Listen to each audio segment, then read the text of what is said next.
ദൈവത്തിൻ്റെ അതിപരിശുദ്ധമായ നാമം വാഴ്ത്തപ്പെടുമാറാകട്ടെ. ഈ വർഷത്തിൻ്റെ പ്രാരംഭ ദിവസം ദൈവത്തിൻ്റെ തിരുമുഖത്തേക്ക് നോക്കുവാൻ സ്വർഗത്തിലെ സർവകൃപാലുവായ ദൈവം നമ്മുടെ ജീവിതത്തിൽ ഒരുക്കിയ ഭാഗ്യത്തിനായി ദൈവത്തെ സ്തുതിക്കുന്നു. 50-ാം സങ്കീർത്തനം അതിൻ്റെ 2-ാം വാക്യത്തിൽ ആസഫ് പറയുന്ന ഒരു ഭാഗം, സൗന്ദര്യത്തിൻ്റെ പൂർണ്ണതയായ സിയോനിൽ നിന്ന് ദൈവം പ്രകാശിക്കുന്നു. ഈ പുതിയ വർഷം ചിലരുടെ പ്രാർത്ഥനാ ജീവിതത്തിനകത്ത് ദൈവം പ്രകാശിക്കാൻ പോകുകയാണ്. ഇതുവരെ നിന്റെ പ്രാർത്ഥനയ്ക്കകത്ത് ചില മേഖലകൾക്കകത്തൊരു മറുപടി നീ കണ്ടില്ല. ഒരുപക്ഷെ നീ ചോദിച്ചേക്കാം, കർത്താവേ, എൻ്റെ പ്രാർത്ഥന നീ കേൾക്കുന്നില്ലയോ? എൻ്റെ കണ്ണുനീർ നീ കാണുന്നില്ലയോ? നിന്റെ പ്രാർത്ഥന ദൈവം കേൾക്കാഞ്ഞിട്ടല്ല, കണ്ണുനീർ കാണാഞ്ഞിട്ടല്ല, മറിച്ച് ഒരു ദൈവപ്രവൃത്തി നിന്റെ ജീവിതത്തിനകത്ത് വെളിപ്പെടാൻ പോകുകയാണ്. യഹോവ എഴുന്നേൽക്കുമ്പോൾ ശത്രുക്കൾ ചിതറിയോടുന്നു എന്ന് തിരുവചനത്തിൽ വായിക്കുന്നത് പോലെ നിന്റെ വിഷയങ്ങൾക്കകത്ത് ദൈവം പ്രകാശിക്കാൻ പോകുകയാണ്. അതുകൊണ്ട് യെശയ്യാ പ്രവാചകൻ പറഞ്ഞു, എഴുന്നേറ്റ് പ്രകാശിക്ക, നിന്റെ പ്രകാശം വന്നിരിക്കുന്നു, യഹോവയുടെ തേജസ് നിന്റെ മേൽ ഉദിച്ചിരിക്കുന്നു. സ്തോത്രം. നിന്റെ മേൽ ആ തേജസ് വെളിപ്പെട്ടിരിക്കുകയാണ്. ഇനിയും അടങ്ങിയിരിക്കേണ്ട സമയമല്ല, ഇനി നീ പ്രകാശിക്കേണ്ട സമയമാണ്. ഇനി നീ ഒതുങ്ങിയിരിക്കേണ്ട സമയമല്ല, നീ പ്രകാശിക്കേണ്ട സമയമാണ്.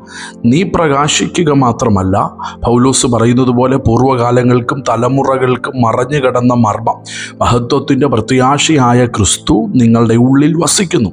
അപ്പം നീ മാത്രം പ്രകാശിക്കുകയല്ല, ക്രിസ്തു നിന്നിലൂടെ പ്രകാശിക്കാൻ പോകുകയാണ്. സ്തോത്രം.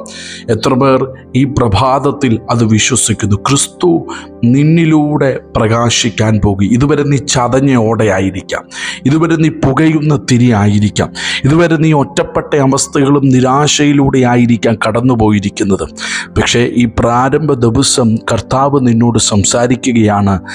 ദൈവം ചിലത് നിനക്ക് വേണ്ടി ചെയ്യാൻ പോകുക. നിന്റെ വിഷയങ്ങൾക്കകത്ത് മറുപടി ചലിക്കപ്പെടാൻ പോകുക. നീ പ്രകാശിക്കാൻ പോകുക.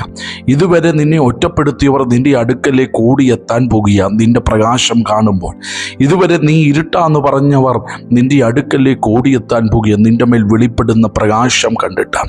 അതുകൊണ്ട് നിന്റെ മേൽ വെളിപ്പെടുന്ന പ്രകാശം അനേകരെ ദൈവ തേജസ്സിലേക്ക്, ദൈവ മഹത്വത്തിലേക്ക്, ദൈവാലോചനയിലേക്ക് അനേകരെ ഈ നാളുകളിൽ നടത്താൻ പോകുക. സൗന്ദര്യത്തിൻ്റെ പൂർണ്ണതയായ സിയോനിൽ നിന്ന് ദൈവം പ്രകാശിക്കുന്നു. കർത്താവ് നിന്റെ ജീവിതത്തിൽ പ്രകാശമായി വെളിപ്പെടാൻ പോകുക. നിന്റെ ജീവിതത്തിൻ്റെ സമസ്ത മേഖലയ്ക്കകത്തും ദൈവം ഒരു പ്രകാശമായി വെളിപ്പെടാൻ പോകുക. നിന്റെ കുടുംബം, നിന്റെ തലമുറ, നീ ഒരു ഇരുട്ടാമെന്ന് പറഞ്ഞവരുടെ നടുവിൽ യഹോവ നിനക്കൊരു പ്രകാശമായിരിക്കാൻ പോകുക. ആയിരങ്ങൾ നിന്റെ വലത്തുഭാഗത്തും ഒക്കെ വീണാലും ഇന്നു പകലിൽ പരിശുദ്ധാത്മാവ് പറയുന്നു, നീ പരാജയപ്പെടത്തില്ല. നിന്റെ മേൽ യഹോവ പ്രകാശിക്കാൻ പോകുക. യഹോവ നിന്നിലൂടെ പ്രകാശിക്കാൻ പോകുക. യഹോവ നിന്നിലൂടെ വൻ കാര്യങ്ങൾ ചെയ്യാൻ പോകുക. യഹോവ നിന്നിലൂടെ ഭൂമിയുടെ അറുതികളിലേക്ക് നിന്നെ അയക്കാൻ പോകുക. ഇന്നു പകൽ വിശ്വസിക്കുക, സൗന്ദര്യത്തിൻ്റെ പൂർണ്ണതയാകുന്ന സിയോനിൽ നിന്നും ദൈവം പ്രകാശിക്കുന്നു. ദൈവം പ്രകാശിക്കുന്ന സിയോനിൽ നിന്ന് നമ്മൾ എത്തിച്ചേരേണ്ട നഗരവും സിയോനാണ്. മറന്നു പോകരുത്. ഈ ലോകത്തിൽ ഒട്ടനവധി കാര്യങ്ങൾ നമ്മുടെ ജീവിതത്തിൽ വന്ന് ചേർന്നേക്കാം.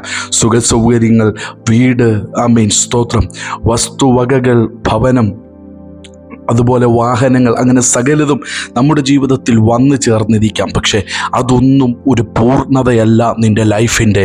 മറിച്ച് നിൻ്റെ ലൈഫിൻ്റെ പൂർണ്ണത എന്ന് പറയുന്നത് ദൈവം നിനക്ക് വേണ്ടി വെച്ചിരിക്കുന്ന സിയോനാണ്.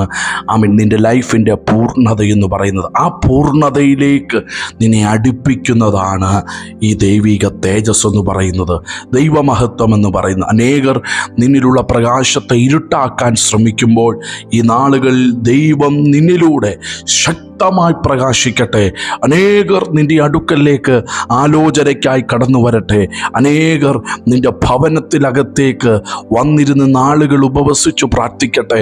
നിന്റെ വീടിനകത്തെ പ്രകാശം വെളിപ്പെടുമ്പോൾ ഈ പകലിൽ ദൈവം നിങ്ങളെ ഈ വചനത്താൽ അനുഗ്രഹിക്കുമാറാകട്ടെ. ഈ ഒരു വർഷം സൗന്ദര്യത്തിൻ്റെ പൂർണ്ണതയായ സിയോനിൽ നിന്നും ദൈവം പ്രകാശിക്കുന്നത് പോലെ നിന്റെ ജീവിതത്തിൽ നിന്ന് ദൈവം പ്രകാശിക്കുന്ന വർഷമായി ഈ വർഷം മാറട്ടെ. God bless you. ദൈവം നിങ്ങളെ അനുഗ്രഹിക്കുമാറാകട്ടെ, കാക്കുമാറാകട്ടെ.